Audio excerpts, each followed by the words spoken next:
Assalamualaikum warahmatullahi wabarakatuh.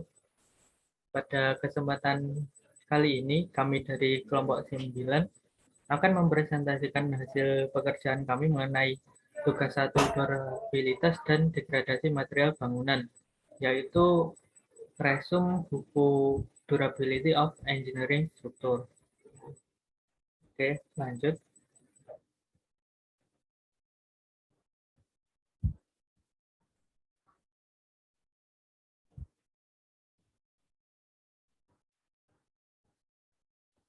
Untuk anggota dari kelompok 9, yang pertama ada Putri Siti Naimah, kedua ada Ari Ihsanul Falak, yang ketiga ada Dimas Misbahul Kolbi, dan yang keempat ada Natik Bilhaki Robbani.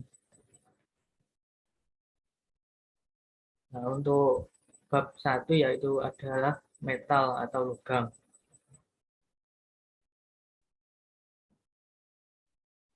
Metal, logam atau juga bisa disebut dengan baja, merupakan bahan penting dalam rekayasa struktural dan juga digunakan secara luas dalam aplikasi non-struktural, seperti atap baja bergelombang, pelongsong, dan rangka jendela baja. Sedangkan aluminium digunakan lebih sedikit sebagai bahan teknik struktural, tetapi penggunaannya dalam aplikasi non-struktural berkembang cukup pesat.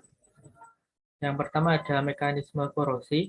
Untuk korosi dapat didefinisikan sebagai degradasi atau perusakan logam akibat interaksi kimia dengan lingkungan. Terdapat dua jenis korosi.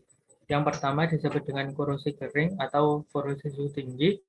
Hal ini terjadi pada suhu yang lebih tinggi selama proses produksi ketika lapisan produk korosi terbentuk. Dan selanjutnya ada korosi basah, adalah reaksi elektrokimia ion logam larut dalam air dan konduksi arus melalui air yang disebabkan oleh ion terlarut dalam air. Oke, next.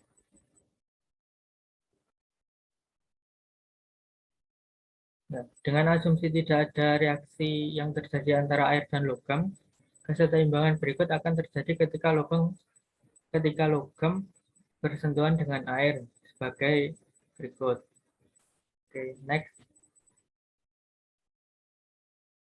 Nah, untuk jenis-jenis korosi, yang pertama ada korosi seragam, yaitu bentuk korosi yang paling umum ada yang dipengaruhi secara homogen di permukaan dan situs reaksi anodik dan katodik tersebar merata di permukaan logam. Yang kedua ada korosi lokal, yaitu adanya anodik tetap, situs di mana logam terpengaruh dengan berdekatan dengan daerah katodik di mana reduksi OX. Oke, next. Yang ketiga ada korosi galvanik, terjadi ketika dua logam kontak satu sama lain dan ada perbedaan potensial di antara mereka. Untuk beda potensialnya adalah sebagai berikut. Oke, next. Yang keempat ada korosi intragular, disebabkan oleh mikro yang menguntungkan daerah anodik dan terletak di sepanjang batas butir, sedangkan bidang kristal bertindak sebagai katoda. Yang kelima ada korosi lubang, yaitu merupakan kerusakan yang sangat lokal di mana lubang berkembang dengan diameter yang umumnya kecil dibandingkan dengan kedalaman. Yang keenam ada korosi celah, ini terjadi di celah-celah misalnya antara baut dan mur. Oke, next. Nah, selanjutnya ada serangan garis air. Ini terjadi pada air yang tergenang tepat di bawah permukaan air. Dalam hal ini merupakan akibat dari perbedaan aerasi. Selanjutnya ada korosi filiform, terjadi pada baja dan aluminium. Selanjutnya ada korosi erosi atau korosi kavitasi, terjadi pada air yang mengalir, terutama di lokasi turbulensi yang parah. Selanjutnya ada korosi biologis, disebabkan oleh bentuk-bentuk kehidupan yang berkembang biak di permukaan logam. Oke, next. Selanjutnya ada retak korosi tegangan. Ini terjadi di hampir semua logam konstruksi. Ada pengetasan hidrogen, terjadi apabila logam berada di bawah tekanan dan atom hidrogen menyebar dari permukaan ke dalam logam. Selanjutnya ada kelelehan korosi, terjadi ketika logam mengalami pembebanan dinamis. Selanjutnya ada fatting korosi, yang dapat memperparah korosi retak lelah secara substansial karena logam yang bergerak saling bersentuhan. Oke, next.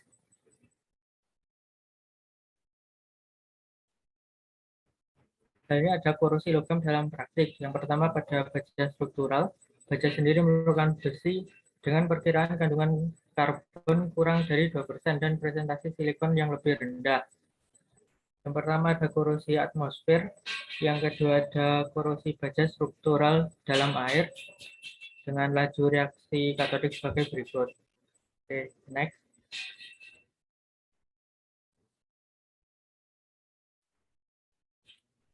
Selanjutnya korosi bawah tanah. Ini serupa dengan yang terjadi pada atmosfer atau di dalam air. Namun laju korosi yang sebenarnya sangat bergantung pada kadar air dan garam-garam yang terlalu dalam air pada tanah jenuh air dan di tanah kering korosi dapat diabaikan. Selanjutnya ada korosi besi cor dan ada baja tahan karat atau stainless steel. Oke, next.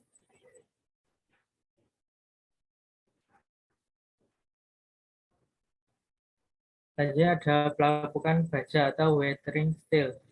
Ini menimbulkan korosi, tetapi lapisan karat menjadi penghalang yang membatasi lebih lanjut masuknya uap air dan oksigen. Namun tidak berlaku pada lingkungan di mana garam dapat disimpan. Dan selanjutnya ada aluminium.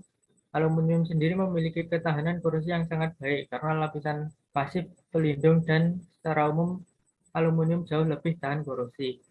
Oke, next.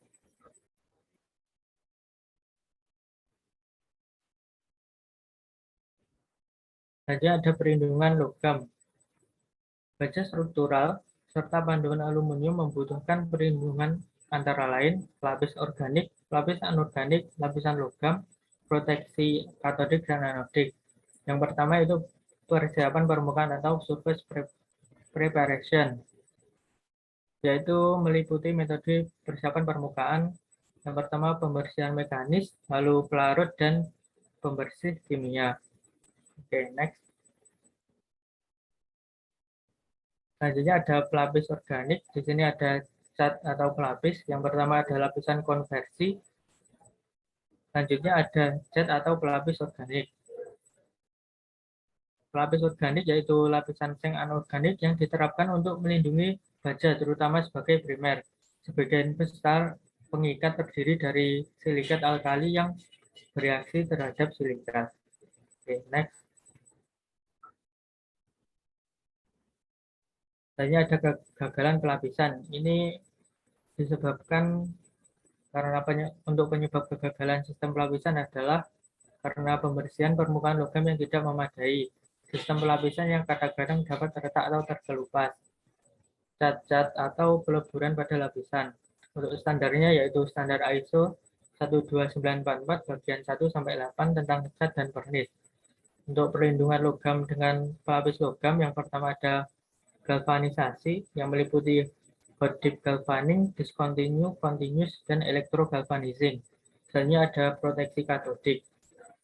Oke, next.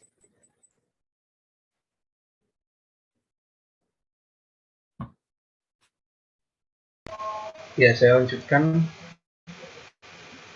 Di sini ada konkret atau beton. Konkret atau beton untuk saat ini dianggap sebagai struktur yang tidak dapat dihancurkan. Beton adalah bahan utama yang bebas sewa. Untuk mekanisme degradasi kimia, degradasi beton yang disebabkan oleh reaksi kimia disebutkan menjadi 4 jenis, yaitu yang pertama ada degradasi batu semen oleh asam, kemudian yang kedua ada degradasi batu semen oleh garam, dan yang ketiga ada degradasi oleh garam ekspansif, dan yang keempat ada degradasi oleh reaksi alkali silika ekspansif. Mekanisme reaksi dapat disebutkan dalam hal ini, yaitu yang pertama yaitu pelarutan silika yang bereaksi dengan alkali dan pemuaian. Kemudian silika larut karena lingkungan yang sangat basah dari air pori dalam beton di mana pH dapat mencapai 14. Next.